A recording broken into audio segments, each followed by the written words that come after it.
मित्रों, नमः संस्कृताय। मैं प्रकाश सर वाराणसी से आप सभी लोगों का ई लर्निंग विद दुर्गेश में एक बार फिर से स्वागत करता हूं।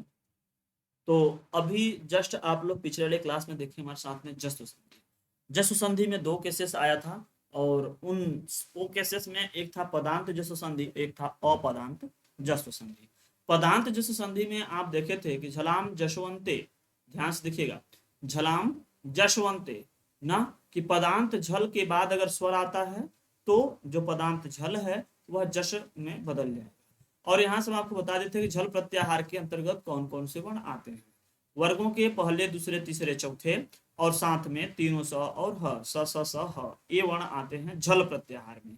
अब यहाँ के बाद में जब हम लोग अपदांत पढ़े तो अपदांत के केस में एक जानकारी यहाँ से प्राप्त हुई आप लोगों को, एक चीज यहाँ से मिला क्या कि झलाम जस झसी, यहाँ पर बात तो ठीक है कि झल का जस हो जाएगा।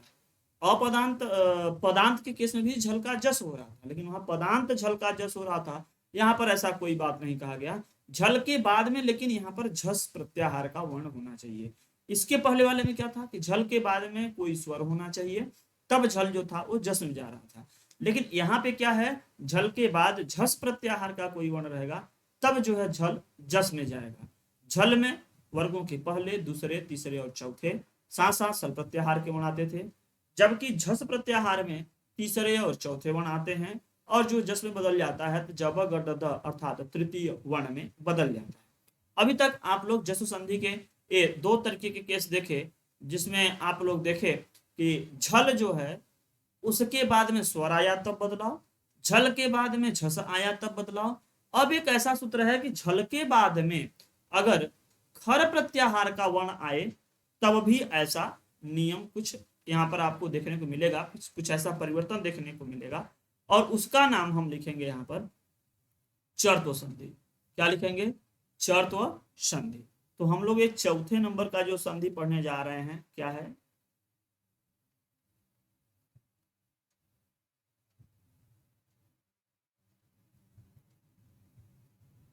चर्त्व संधि के बारे में, ठीक है। अब हम सभी लोग पढ़ेंगे चर्त्व संधि। ये लाइन जो है टेढ़ी मेढ़ी आ जा रही है, थोड़ा इसको थोड़ा सा सही करने की कोशिश करें ताकि देखने से अच्छा लगे।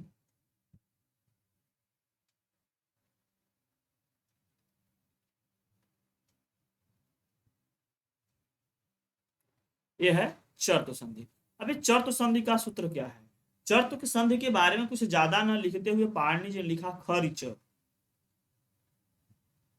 खरिच, बस यही इन्होंने सूत्र लिखा, इसके आगे पीछे कुछ नहीं लिखा। अब इसको समझने के लिए हमको कुछ चीजों की अनुवृत्ति करानी पड़ेगी, कुछ चीजों को ऊपर से नीचे लाना पड़ेगा। और यहाँ पर ध्यान देना, ये जो खरिच है यह जो पाणिनि के 8वें अध्याय के चौथे पाद के 55वां सूत्र है, ठीक है, खरिच। अब ये खरिच का क्या मतलब है? अब यहाँ पूरी बात नहीं है, ध्यान देना। यहाँ पे झल का और चर का अनुवृत्ति हम करेंगे तो वो बोलते हैं कि अगर, ध्यान देना, इसमें हम कुछ चीजों को अलग से जोड़ रहे हैं, ठीक। तो अब आप लोग यहाँ पे ध्यान समझेंगे तभी समझ में आएगा, अदरवाइज कहेंगे खरिच से कैसे बन गया। खरी में जो खर है, खर प्रत्याहार चमाने और के लिए किया गया है, तो कह रहे हैं कि जब झल के बाद में खर प्रत्याहार का वर्ण आएगा तब ये जो झल है यह चर प्रत्याहार में बदल जाएगा। मतलब इसीलिए मैं आपको जस्व संधि को अभी अभी जोड़ा करके दिखाया हूं। जस्व संधि में क्या दिखे थे? पदांत झल के बाद में स्वर आता है तो झल जस में बदल जाता है, जस में बदल जाएगा। अगले वाले में देखे आप, जब अपदांत जस्व संधि की बात आई तो क्या हुआ कि झल वर्ण के बाद में अगर कोई झस प्रत्याहार का वर्ण आ रहा है तो जो झल है वह जस में बदल रहा था। मतलब दोनों केस में वह जस में ही बदल रहा था, इसीलिए उसको जस्व संधि कहते हैं। अब यहाँ पे जो झल है वो चर में बदलेगा, बाद में खर प्रत्याहार का वर्ण रहेगा तब, इसीलिए यहाँ कहा गया खरिच। क्या कह दिया गया? खरिच, ठीक। खरिच का मतलब यह है कि बाद में अगर खर प्रत्याहार का वर्ण रहे तो वही झल जो है वह चर प्रत्याहार में बदल जाएगा। चर वर्ण क्या होता है? चर वर्ण में क्या होता है? चर का मतलब होता है वर्गों का प्रथम वर्ण।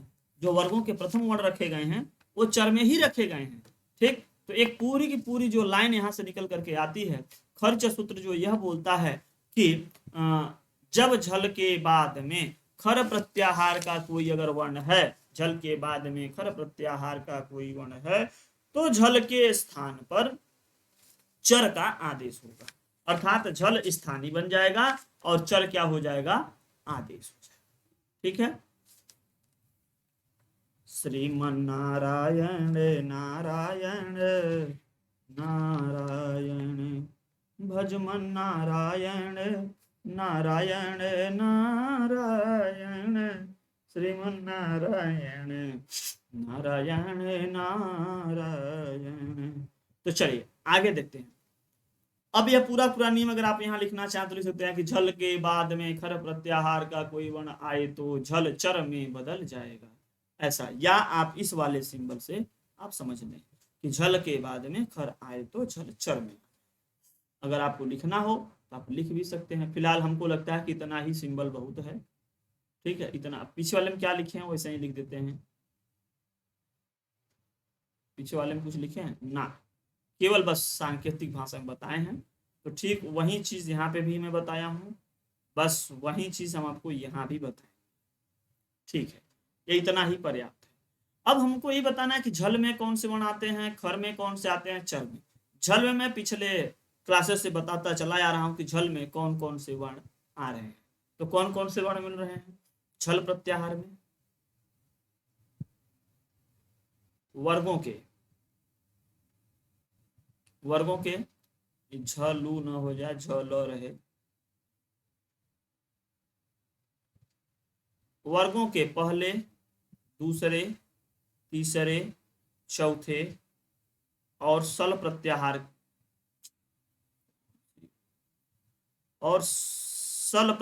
का वर्ण जो झल प्रत्याहार में आता है। इसके बाद हम बात कर रहे हैं कि खर प्रत्याहार का वर्ण आए। तो खर प्रत्याहार में कौन कौन वर्ण आएंगे, ख से स्टार्ट हो रहा है मतलब दूसरे वर्ण से स्टार्ट हो रहा है। तो ख फ छ ठ थ च ट त व क प य स स स र, बस स स स र, हल नहीं आ रहा है, केवल स स स र। तो क्या क्या आएगा, वर्गों के दूसरे, पहले और तीनों स, बस ये वर्ण आ रहे हैं। ह नहीं आया, ध्यान देना, तब चर में बदल जाएगा। तो चर प्रत्याहार में वर्गों का पहला वर्ण आता है। ठीक, वर्गों का पहला वर्ण कौन कौन आएगा, चट त व क प य स स स र हल तक च च ट त व की संज्ञा क प, यही आएंगे। तो कह सकते हैं वर्गों का पहला वर्ण। ठीक, वर्गों के पहले वर्ण, वर्गों के पहले वर्ण मतलब क्या हो जाएगा, यही क प च ट त, क्या हो जाएगा, सीरियल से अगर लिखें तो क प च ट त, और इनके हिसाब से लिखेंगे तो हो जाएगा च ट। इसको दूसरे कलर से कर देते हैं ताकि स्पष्ट दिखता रहे। क्या हो जाएगा, च ट त व क प य स स स र ह ल। यह जो वर्ण है यही वर्ण आएंगे चर प्रत्याहार में। तो जब झल के बाद खर आए तो झल जो है चर में बदल जाए, अर्थात यहाँ पर अगर हम लिखना चाहें पूरी टेबल बनाएं तो टेबल बनाएंगे तो थोड़ी विस्तृत जरूर हो जाएगी, लेकिन बहुत अच्छे से और स्पष्ट हो जाएगी।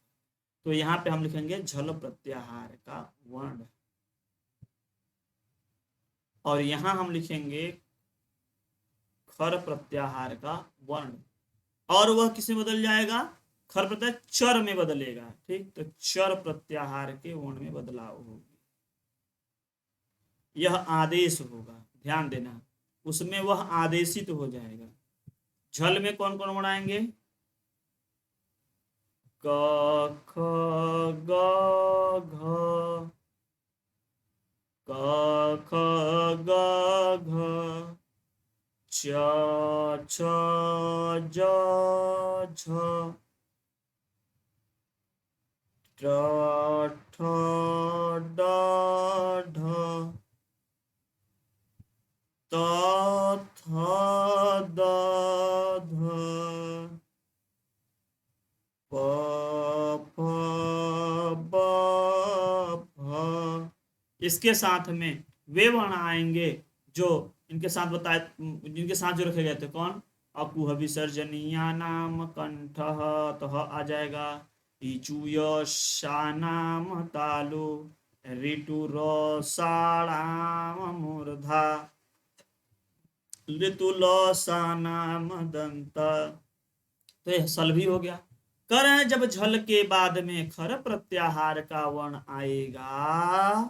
खर प्रत्याहार में कौन आएंगे? वर्गों के दूसरे वर्ण आएंगे। कौन कौन आ जाएंगे? तो हम यहाँ पे लिख देते हैं।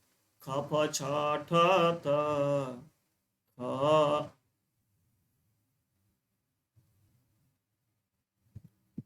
ख फ छ ठ थ च ट त व क प य।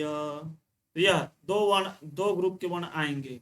अब इसके बाद में अगर इसमें से कोई भी वर्ण आ रहा है तब किस में बदल जाएगा? वर्गों के पहले वर्ण में बदल जाएंगे। अभी वर्गों का पहला वर्ण कौन कौन आएगा? च ट त व क प य। अब इसमें से यह वाले जो वर्ण हैं उस वर्ण में जाएंगे। ठीक, जो स्थानीय है वह आदेशित वाला जो वर्ण है उसमें जाएगा। किधर से जाएगा, कैसे जाएगा, ध्यान देना। ये सब अकुह विसर्जनीय नाम कंठ। तो ये जो क वर्ग वाले हैं ये सब के सब वर्ण जो हैं, ये पूरी की पूरी ग्रुप जो है ये जाएगी क में, मतलब इसके पहले वर्ण में। इधर से यह पहले वर्ण में, इसका पहला वर्ण हो जाएगा, इस ग्रुप का पहला वर्ण हो जाएगा, इस ग्रुप का पहला वर्ण हो जाएगा अगर बाद में ऐसे आए तब। अर्थात यह वाला जो जाएगा यह पूरा का पूरा जाएगा च में। यह देखो ट में जाएगा। ठीक, यह किस में जाएगा? ट में। यह जाएगा आपका पूरा का पूरा त में, और ये प फ ब भ जो जाएगा वो प में जाएगा। अभी इतनी समस्या, इतनी झमेला, ये सब जो चीज आप पढ़ रहे हो, तो इतना डिजाइन करने की क्या आवश्यकता है? आपके समझने के लिए, जैसे समझ में आ जाए। ध्यान देना, इस वर्ण के बाद में अगर ऐसा वर्ण अगर आ जाए इसमें से, तो यह प्रथम वर्ण में बदल जाएगा। अभी आप तृतीय वर्ण में बदल रहे थे, लेकिन इन सब वर्णों के साथ अगर आए तो प्रथम वर्ण में हो जाएगा। अर्थात क ख ग घ ह रहे तो क में हो जाएगा, च छ ज झ ये सब रहे तो इसमें। अच्छा, एक चीज, एक सेकेंड, यहाँ पर एक चेंजिंग है कि ये जो श वाले का स्थान है इसके लिए हमको अलग नियम बनाना पड़ेगा। ठीक, इसके लिए अलग नियम बनाना पड़ेगा। यह कहाँ जाएगा, थोड़ा सा यहाँ पे देखने वाली बात है। और इसमें केवल तीनों सौ के बारे में चर्चा की जाती है, तो इसके लिए अलग से बात की जाएगी। तो यह क ख ग घ ङ इसमें जाएगा, च छ ज झ जाएगा च में, ट ठ ड ढ जाएगा ट में। ये जैसा इसका पहला वर्ण है उसी में चला जाएगा। एक लाइन यहाँ पे लिख लेना, ये बहुत ही स्टार मतलब मार्क करने वाली लाइन है, बहुत ही जरूरी लाइन है कि स के स्थान पर श ही आदेश होगा, उसमें नहीं आता है स स स के स्थान पर यही आदेश होगा। ठीक है, स ही आदेश होगा।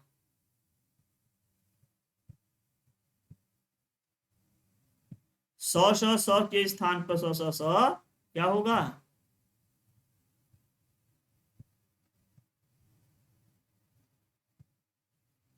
आदेश होगा। इस बात को ध्यान देना, इसमें चेंजिंग नहीं आएगी। ठीक है, इसमें चेंजिंग नहीं आएगी, इस बात को विशेष ध्यान, क्योंकि गड़बड़ी इसी जगह होगी। और सब कुछ बदल जाएगा। इसमें ह के बारे में चर्चा नहीं की जाती कि ह कहाँ जाएगा बेचारा।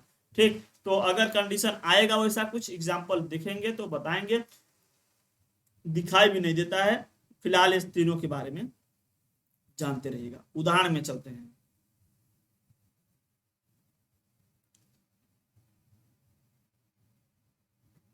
उदाहरण उदाहरण में पहला एग्जाम्पल हम लोग लेते हैं सदधन कारः। सदधन कारः।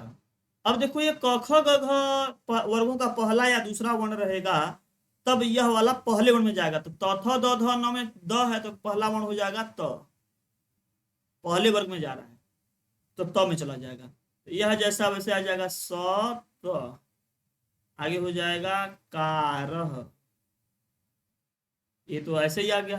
अब पूरा लिख दोगे मिला करके तो हो जाएगा सत्कारः। ठीक, तो सदधन कारः, द का त हुआ है, रिवर्स हुआ है। ठीक, तो ध्यान देना, पहला हो गया। दूसरा एग्जाम्पल हम लोग करेंगे। दूसरा एग्जाम्पल मान लीजिए आप दिग्धन पालः।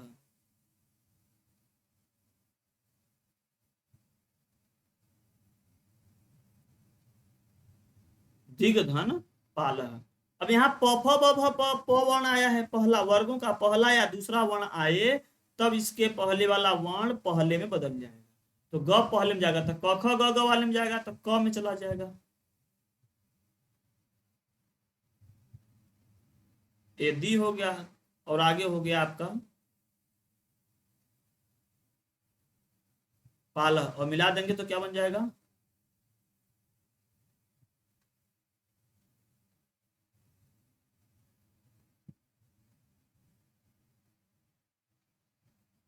क्या बन जाएगा दिक्पालः। क्या बन जाएगा दिक्पालः ना। इसी तरीके से बनता है एक सदपात्रम। क्या बनेगा सदपात्रम।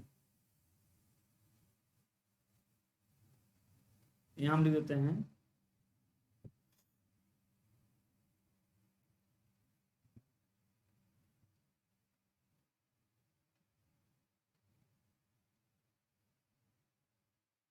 तो क्या बनेगा प फ वर्गों का पहला या दूसरा वर्ण आने पर यह बदल जाएगा पहले वर्ण में। तो त थ द में पड़ेगा तो त में बदल जाएगा यह सत पात्रम। तो क्या हो जाएगा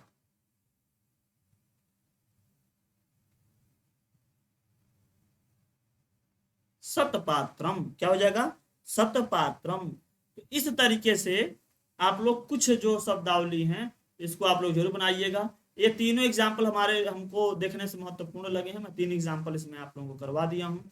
सदधनकारः, सत्कारः, दिक् दिग्धनपालः, दिक्पालः, सदधनपात्रम, सतपात्रम। तो ये रहे आपके खरिच सूत्र में चर्त संधि। अब हम लोग चलेंगे अनुस्वार संधि की ओर। एक तोरले भी होता है, तोरले भी बहुत अच्छा एग्जाम्पल है। चर्त के बाद तोरले ही पढ़ लीजिए, अनुस्वार के बाद में आप अनुस्वार अनुनासिक दोनों साथ पढ़ लीजिएगा। तो पहले हम यहाँ पे बताएंगे आपको चर्त के बाद तोरली बता देते हैं, ठीक है। तो चलिए आप आगे वाले पे हम लोग देखेंगे तोरली संधि, अच्छी पॉइंट रहेगी इसके बाद। ये कौन सा में पड़ेगा 5वां नंबर।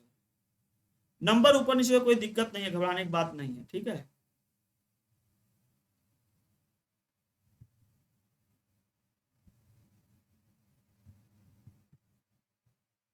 ये तोरली संधि का सूत्र क्या है।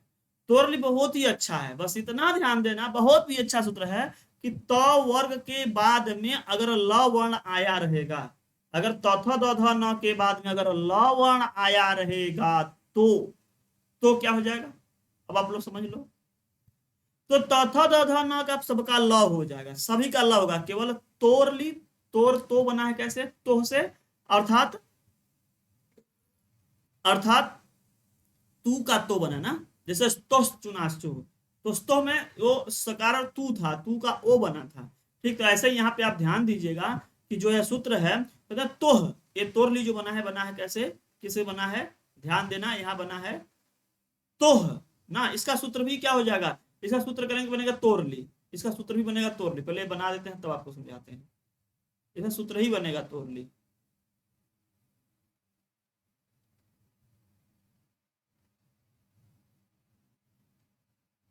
सबसे सस्ता, सबसे सरल, सबसे अच्छा यही वाला संधि आपको देखने को मिलेगा, ठीक है। 8वें अध्याय के चौथे पाद का 60वां सूत्र है जो लोग बताते हैं ना, कभी कभी पूछ देते हैं कि इसमें कितने पाद और कितने अध्याय, इस तरीके से इसको अगर हम लोग समझें तो ये जो तोर तोर का जो विसर्ग का रकार बना है, इसको थोड़ा ध्यान समझना।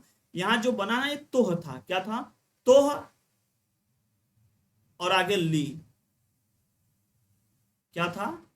तोह, आगे ली। यह जो तोह का विसर्ग है, इसी से र बन गया तोर ली। ठीक है, क्या हो गया? तोर ली, तोह ली ना। और तोह का क्या मतलब हो जाता है? ये तू से बना था तो इसका मतलब क्या हो जाएगा? सीधे सीधे त वर्ग हो जाएगा। क्या हो जाएगा? त वर्ग। त वर्ग के वर्ण के बाद में ली, जैसे अची ना, अची, अच का जब शब्द में लगा तो अच बना, और अच मतलब पर वर्ण रहा, तो ऐसे ल का ली बन गया, मतलब पर वर्ण में है। ठीक है, क्या हो जाएगा? ल वर्ण बाद में।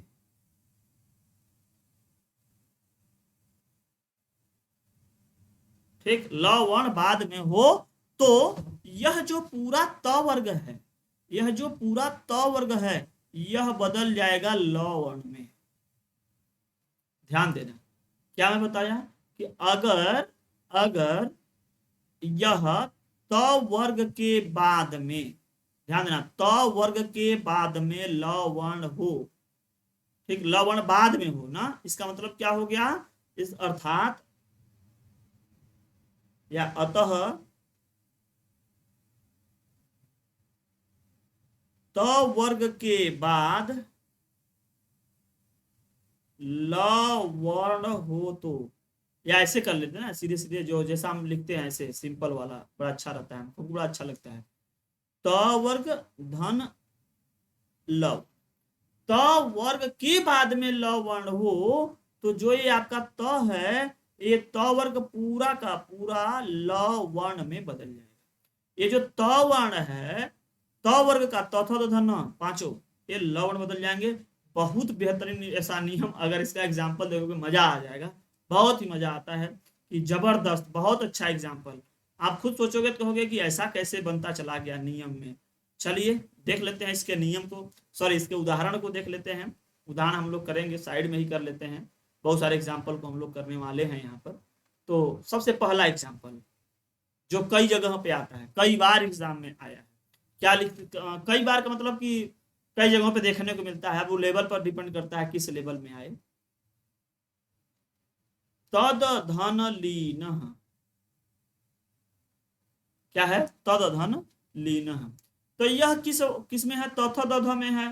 तो तथ दध का वर्ण अगर यहाँ पे आ जाए तो उसके बाद ल वर्ण रहे तो यह वाला क्या हो जाएगा? ल में ही बदल जाएगा। अच्छा ये देखो, अगर यहाँ पर तत् कर देंगे तब भी बदल जाएगा ना, ये हो जाएगा आपका तल्लीन। हमारे कहने मतलब हम ये कह रहे थे, अगर इसी जगह हम ये कर दें कि त धन लीन, तभी तथ दध न है।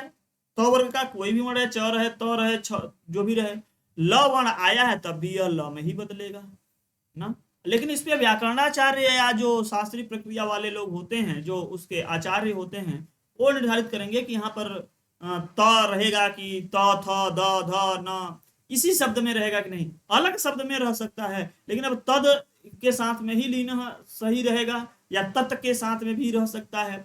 अगर यहाँ पे लिख दें तो नियम तो यह कहता है कि त को हम यहाँ ल बना सकते हैं, तल्लीना बन जाएगा। तब दो बातें हो जाएगी कि तल्लीना को हम तत् धन लीना लिखें कि तल्लीना को तद धन लीना लिखें। तो फिलहाल अभी आप लोग तद धन लीना ही समझिएगा। वो बहुत बड़ी बात हो गई, वो हम लोगों को, आप लोगों को बहुत छोटा लग रहा होगा, लेकिन उसके पीछे की जो बात है वो गंभीर बात है। उसको हम अभी नहीं बोल सकते हैं कि उसको क्यों नहीं कर पाएंगे। निश्चित तरीके से वहां पे कुछ नियम इधर उधर नहीं लगेगा जिसकी वजह से नहीं करते हैं। जैसे अभी हम बता रहे हैं, ज्यादातर यह तीसरा वर्ण ही रहता है, ज्यादातर हम देखें तीसरा वर्ण ही रहता है, बहुत केस में तीसरा वर्ण ही ल में जाता है, और वो तीसरा वर्ण पहले में ही रहता है। अक्सर करके हम यही देखे हैं। जैसे अगर हम आपको बताएं उद धन लेख,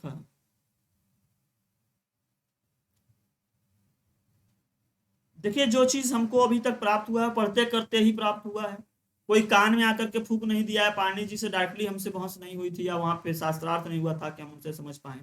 तो यहाँ देखिए तीसरा वर्ण है, यहाँ भी देखिए तीसरा वर्ण है। तो ये अक्सर करके तीसरा वर्ण ही मिलेगा और त वर्ग का रहेगा, तभी यह इसको ल में आप बदल दीजिएगा। ठीक, आगे हो जाएगा उल ल, आगे हो जाएगा ले ख, और जब इसको आप यहाँ मिलाओगे तो बन जाएगा उल्लेख। ठीक, क्या बन जाएगा? उल्लेख। तो यह रहा एक एग्जाम्पल। इसके साथ में अगर कुछ और एग्जाम्पल करने हैं तो आप उसको भी कर सकते हैं। जैसे अगर हम बात करें कुछ एग्जाम्पल आगे वाले पे चलते हैं पेज पे, तो ताकि जगह पर्याप्त मिल जाए, थोड़े में कैसे उसी में बनाते रहेंगे। यहाँ पे अगर हम आए और यहाँ पे हम एक और एग्जाम्पल के बारे में बात करें, तो एग्जाम्पल आप ले लीजिए, मान लीजिए तल्लीन बना दिया, उल्लिखितम बनाइए, उदधन लिखितम।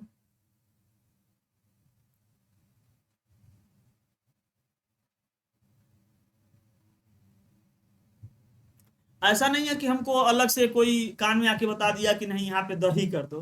हम भी खूब झेले हैं, खूब समझे हैं, तब जा करके समझ में आया कि यहाँ ज्यादातर देखो तो क्या मिल रहा है, यह या तो बीच वाला है या तो अंत वाला। अक्सर करके अंत वाला भी मिलता है, बीच वाला है ज्यादातर। ये त थ नहीं मिलते हैं। उत, उध, मतलब उथ, ध, त थ द ध होता है ना, नहीं, तीसरा वर्ण मिलता है। और इसके बाद ल वर्ण मिल जाए तो समझ लेना कि इसको लेके आना है किसमें? ल में। उल, और आगे हो जाएगा लिखितम। तो क्या हो जाएगा? ल के अंदर चला जाएगा, ये दोनों ल ऐसे अंदर हो जाते हैं। ठीक, तो हो जाता है उल्लिखितम।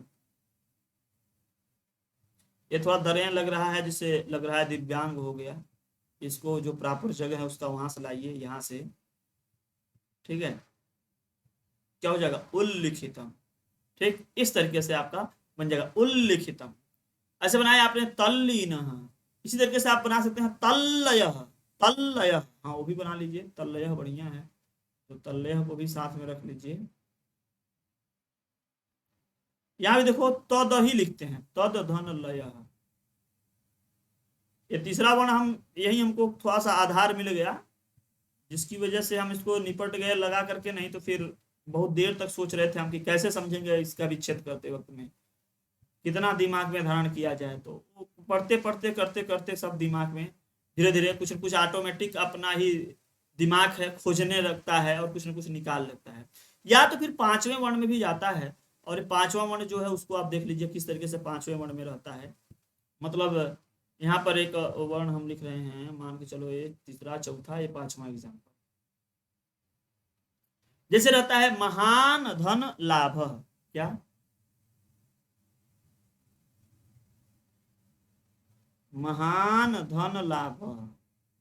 नियम तो यह कहता है कि तौथ दौध न तौ वर्ग के बाद में ल आया, इसलिए किसमें बदल जाएगा? ल में बदल जाएगा। ल में बदल लिए, आगे क्या आ गया? महा, क्या आ गया? ल, फिर आगे हो जाएगा लय, जैसे है वैसे ही आ जाएगा। तो क्या हो जाएगा? महालय। क्या हो जाएगा? महालय। इस तरीके से महालय, सॉरी लाभ था तो लाभ लिखे, लय नहीं करना था जी। लाभ, महान लाभ से महान लाभ। एक चेंजिंग लेकिन न में आता है यहाँ पर, एक मैं इसको बताऊंगा जरूर। ठीक, यहाँ पे एक चेंजिंग आता है, ये जो न का ल में कन्वर्ट हुआ, ठीक, लेकिन ये जो ल है ना, इसके ऊपर यह न का असर दिखता है, ये ऐसा वाला चंद्राकार अनुनासिक में बदल जाता है। ल नकार जो है अनुनासिक का असर दे देता है। तो इसको आप ध्यान दीजिएगा कि ऐसा टाइप अगर न वाला रहता है तो अनुनासिक वाले में बदल जाएगा। इसका मतलब इसको हम लिखेंगे इस तरीके से, महालाभ।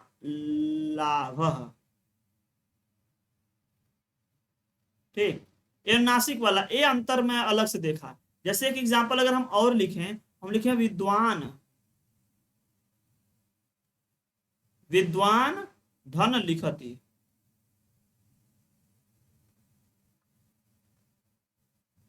ठीक, तो ये पता चले कि अनुनासिक वाला, चूंकि नकार शुद्ध रहता केवल तथ दध लित लसा नाम दंता, दंत तो चला गया, लेकिन नकार में एक अनुनासिक वाला भी उच्चारण हो रहा है। तो यह अनुनासिक वाला, इसको बताने के लिए द के ऊपर चंद्राकार लगना ही लगना है, इसको आप नहीं हटा सकते। अभी आप ऐसे कर सकते हो, लेकिन वो जब आएगा तो बना लेगा अपना।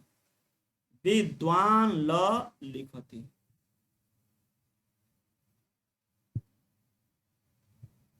तो क्या हो जाएगा, विद्वान लिखती। ऐसे देखो यहाँ भी वो चंद्राकार बना, नासिक वाला जो कंडीशन बन रही थी वो यहाँ भी आपकी बन गई। तो इस तरीके से अगर आप देखोगे तो एक एक एग्जाम्पल, एक एक तरीके के एग्जाम्पल हमने खोज खोज करके करवाया है, और आप लोग इसको करोगे बड़ा लाभ मिलेगा, बहुत ही लाभ मिलेगा। और अगर आप प्रैक्टिस करें तो बहुत अच्छा रहेगा। और कम ही आता है, तोरली तो आता है, लेकिन जैसे उल्लिखितम अभी बहुत जरूरी था, तल्लीन, तल्लय, ये 2-3 एग्जाम्पल जो है बहुत, जो मैं एग्जाम्पल करवाता हूँ जो पहले सबसे हाईलाइटेड रहता है उसको सबसे पहले करवाता हूँ, उसके बाद कम हाईलाइटेड है तो उसको धीरे धीरे करके बाद में ही करवाता हूँ। तो आप लोग इस चीज को अच्छे से देखते रहिए, समझते रहिए, करते रहिए। और फिर अब जो है हम अगले वाले वीडियो में पढ़ेंगे अनुस्वार संधि, अनुनासिक संधि, दोनों बहुत महत्वपूर्ण, बहुत अच्छे हैं। और उसके बाद में परस्वर्ण संधि को पढ़ लेंगे, और इसी के साथ में आपका क्या हो जाएगा, व्यंजन संधि समाप्त हो जाएगी। इसको हम लोग कोशिश करेंगे अगले वीडियो में सारे चीजों, सारे टॉपिक को कंप्लीट कर लें, तो वो हो जाएगा। और उसके बाद में फिर हम लोग चलेंगे विसर्ग संधि की ओर। विसर्ग संधि भी अपने आप में थोड़ा सा बड़ा है, कम लोग उसको पढ़ना चाहते हैं, क्योंकि थोड़ा सा बड़ा होने लगता है तो लोग भागने लगते हैं। विसर्ग संधि में वही बच्चा ठीक से पढ़ पाएगा जो इधर व्यंजन संधि को पढ़ के गया हो, क्योंकि वो विसर्ग संधि में थोड़े चेंजिंग होने के बाद में आगे की क्रियाएं सब पीछे वाली संधि की हेल्प से होने लगती हैं, तो उसमें थोड़ा समझना आपको कठिन होगा अगर डायरेक्ट कोई वहां पे पहुंच जाना चाहे तब। तो इसलिए हम कहते हैं कि सीक्वेंस से आप सरल तरीके से पढ़ते चलें। इसके बाद हम लोग पढ़ेंगे समास, समास बाद कारक, कारक विभक्ति जरूरी है, वाच्य परिवर्तन, ठीक है, फिर वो विशेषण, अव्यय, सर्वनाम, वो सब पढ़ेंगे। फिर उसके बाद में उसमें जो मूल चीज बचता है उपसर्ग, अव्यय, उसके बाद फिर बचेगा आपका प्रत्यय। तो उपसर्ग, अव्यय, प्रत्यय, ये सब बहुत ही महत्वपूर्ण है आगे के टॉपिक, सब के सब जो है परीक्षा के दृष्टि से बहुत ही हेल्पफुल है, बहुत ही उपयोगी है। उसको करेंगे, फिर अशुद्धि संशोधन वगैरह फिर प्रैक्टिस के माध्यम से करते करते हम लोग समापन की ओर चलेंगे। तो ये मान चलिए अगर संधि फिनिश हो जा रहा है तो बहुत बड़ी चीज आपने इधर पढ़ लिया। समास थोड़ा, जितना समय इसमें लगेगा उसका 80% मान लीजिएगा समय समास में हम देंगे, और उसमें भी केवल अव्यय भाव समास पे थोड़ा ज्यादा समय देंगे, क्योंकि वो उसके बहुत सारे कंडीशन है, बहुत सारे टर्म्स कंडीशन है, ठीक है। तो अव्यय भाव समास को हम डिस्कस करेंगे। उसके बाद में फिर और अन्य समास पे भी चर्चा होगी। समास के बाद में फिर हम लोग चलेंगे कारक विभक्ति, और कारक विभक्ति के बाद में फिर आगे वही अव्यय वगैरह, उपसर्ग, अव्यय, सर्वनाम, और फिर प्रत्यय, प्रत्यय पे थोड़ा समय लगेगा, ठीक। वाच्यप्रवर्तन वगैरह थोड़ा सा है, क्यों हम जानते इसलिए कहते हैं कि संधि पढ़ला, समास पढ़ला, और कारक पढ़ला कि नहीं, बताओ तुम का पढ़ला, बताओ तुम का पढ़ला। और कारक ही पूरी दम है, संस्कृत का पूरा स्ट्रक्चर दे देता है उस तरीके से कि कारक में दम बा, और वाच्यत कम बा, और विभक्ति का बा सारा खेल, बताओ तुम का पढ़ला, बताओ तुम का पढ़ला। अरे संधि पढ़ला, समास पढ़ला, और कारक पढ़ला कि नहीं, बताओ तुम का पढ़ला, बताओ तुम का पढ़ला। तो सभी लोग हमारे साथ जुड़े रहिएगा, बने रहिएगा, आगे हम बहुत ही अच्छी क्लासेस और लेकर के उपस्थित होंगे। अभी के लिए बस इतना ही, मिलते हैं नेक्स्ट क्लास में। Thanks for watching. जय हिंद।